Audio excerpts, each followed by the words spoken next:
Bismillahirrahmanirrahim. Assalamualaikum warahmatullahi wabarakatuh. Selamat berjumpa kembali para sahabat dimanapun Anda berada di seluruh penjuru Nusantara maupun di mancanegara.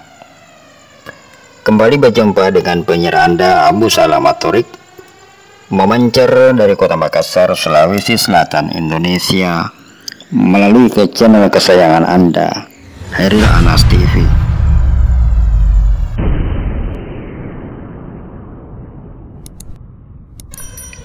Dalam edisi kali ini, Hairil Anas TV akan berkicau tentang 5 fakta yang mematahkan fakta kebenaran Islam Jamaah Jokam yang mengklaim diri sebagai yang pertama di Nusantara.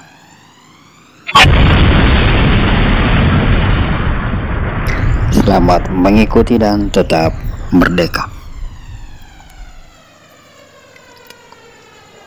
Sahabat Hairil Anas TV, sebagaimana kita ketahui bahwa keamiran Jokam atau Islam Jamaah mengklaim diri sebagai yang paling awal berdiri di Nusantara.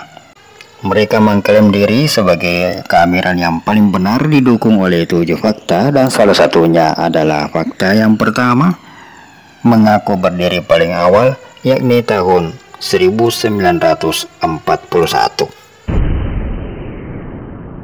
Para warga jamaah juga supaya diketahui bahwa sahnya jamaah di Indonesia ini didukung beberapa fakta. Sahnya jamaah di Indonesia. Para warga jamaah di Indonesia, fakta yang nomor 1 adalah paling awal, pertama kali, yaitu Bapak Imam Haji Nur Hasan Al-Ubaidah tahun 1941 di Beat.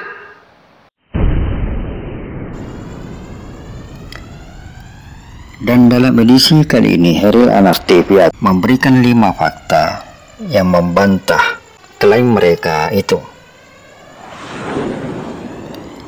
Yang pertama adalah kita akan melihat beberapa contoh kerajaan-kerajaan Islam yang menerapkan sistem keamiran dalam pemerintahan mereka.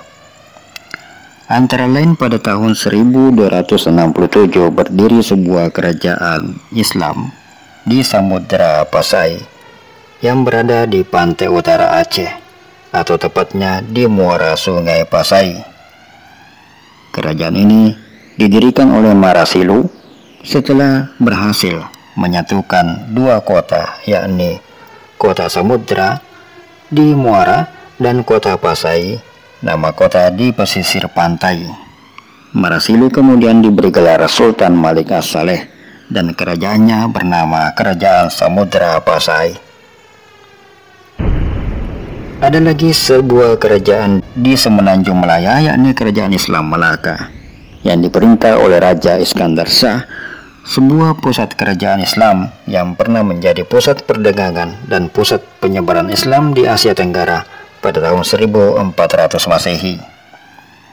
Rajanya diakui dan dikenal memiliki wilayah kekuasaan serta militer kerajaan. Kerajaan ini menerapkan tatanan kehidupan berlandaskan Islam dan dilaksanakan secara terbuka, tidak sembunyi-sembunyi. Tahun 1496 Masehi, sebuah kerajaan Islam di Aceh, yakni Kerajaan Aceh di Sumatera bagian utara. Lalu bersamaan dengan itu ada Kerajaan Islam Demak di Bintoro, Jawa Tengah. Rajanya adalah Raden Patah yang merupakan putra Raja Brawijaya atau Raja Majapahit yang kelima, lahir dari seorang wanita penganut Islam yang taat. Selanjutnya tahun 1587 kerajaan Islam di Kota Gede atau Yogyakarta, yakni Kerajaan Mataram, mengalami kejayaan di bawah kendali Sultan Agung Hanyokrokusumo. Kerajaan Mataram Islam inilah yang menjadi cikal bakal lahirnya wilayah Kesultanan Yogyakarta yang dipimpin oleh Sri Sultan Hamengkubuwono hingga menjadi daerah khusus istimewa seperti yang kita kenal saat ini. Selanjutnya pada tahun 1527 ada Kerajaan Islam Banten di Jawa Barat bagian utara dan pernah juga menjadi pusat penyebaran Islam. Kita mundur agak ke belakang lagi, tahun 1320 ada dua kerajaan kembar di Sulawesi Selatan, yakni Kerajaan Goa dan Talo. Dua kerajaan kembar inilah kemudian yang berkembang menjadi Kerajaan Makassar yang pernah dipimpin oleh tiga raja muslim, yakni Sultan Alauddin, Sultan Hasanuddin, dan Raja Mapasoma. Fakta-fakta inilah yang membantah bahwa keamiran Jokam atau Islam Jamaah adalah yang paling awal. Kerajaan-kerajaan Islam itu berdiri lebih awal, jauh sebelum kedatangan Haji Nur Hasan Al-Ubaidah dengan keamirannya yang dibaiat pada tahun 1941. Fakta kedua adalah semua kerajaan Islam itu menerapkan hukum Islam sebagai pedoman bernegara dan bermasyarakat di bawah tuntunan para wali dan ulama yang datang langsung dari Kesultanan Utsmaniyah atau Ottoman. Artinya, terdapat kesinambungan sanad dan silsilah ilmunya dapat dipertanggungjawabkan dan benar-benar ada dan nyata. Fakta ketiga, semua kerajaan Islam itu memiliki data dan fakta berupa dokumen dan catatan sejarah yang diketahui secara luas, dicatat oleh pakar-pakar sejarah dan saksi-saksi sejarah yang bisa dipertanggungjawabkan. Catatan-catatan berupa dokumen sejarah itu dapat dibaca oleh generasi setelahnya. Fakta keempat, kerajaan Islam itu memiliki wilayah dan kekuasaan serta kekuatan militer. Rajanya yang bertindak sebagai ulil amri benar-benar berfungsi sebagai zilullah fil ard yang melindungi seluruh rakyatnya, tidak memerintahkan rakyatnya untuk berbohong dan menyembunyikan keberadaannya. Apabila kita bandingkan dengan keamiran Jokam yang berdiri secara sembunyi-sembunyi, tentu kerajaan Islam ini jauh berbeda dan paling sesuai dengan yang diceritakan oleh Rasulullah Shallallahu Alaihi Wasallam mengenai fase kehidupan umat Muslim yang memang terbagi dalam beberapa fase. Kemudian fakta kelima, mereka dibimbing oleh para wali, diutus oleh kerajaan Utsmaniyah, dan menjadi penanda bahwa kerajaan-kerajaan Islam itu mampu melakukan hubungan kerjasama secara bilateral maupun secara internasional. Ini juga menjadi bukti bahwa mereka masuk dalam fase kehidupan umat Islam sebagaimana yang dijelaskan oleh Rasulullah dalam sebuah hadisnya, bahwa Rasulullah bersabda, fase kehidupan umat muslim memang akan terbagi dalam 5 fase kepemimpinan. Yakni fase pertama, kepemimpinan Nabawiyah yang dipimpin sendiri oleh Nabi Muhammad SAW. Kemudian fase kedua adalah khilafah ala minhajun nubuwah yang dipimpin oleh para khalifah atas manhaj Nabi yang berpegang teguh pada kitabullah dan sunnah. Dan fase ketiga adalah mulkan ad-don yang dipimpin oleh para raja yang menggigit.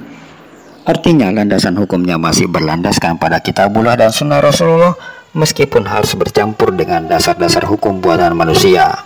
Tetapi para raja-raja Islam itu tetap berusaha menegakkan syariat dan sunnah di bawah bimbingan para ulama dan wali.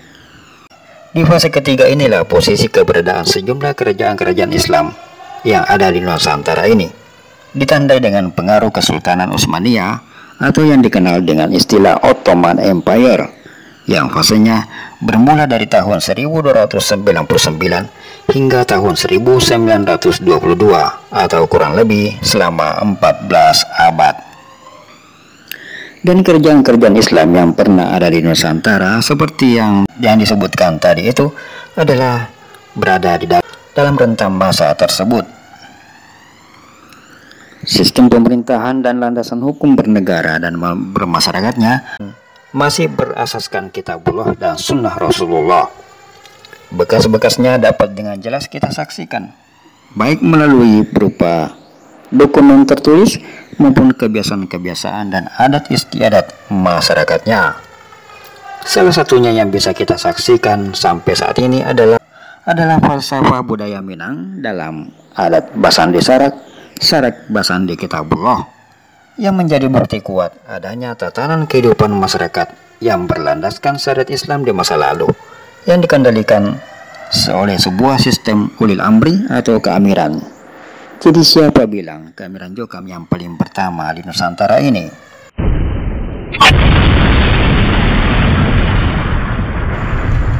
Sekarang, mau tidak mau, suka tidak suka, sistem Mulkan Adon itu telah berakhir, dan umat Islam saat ini telah berada dalam fase keempat, yakni Mulkan Jabariyah.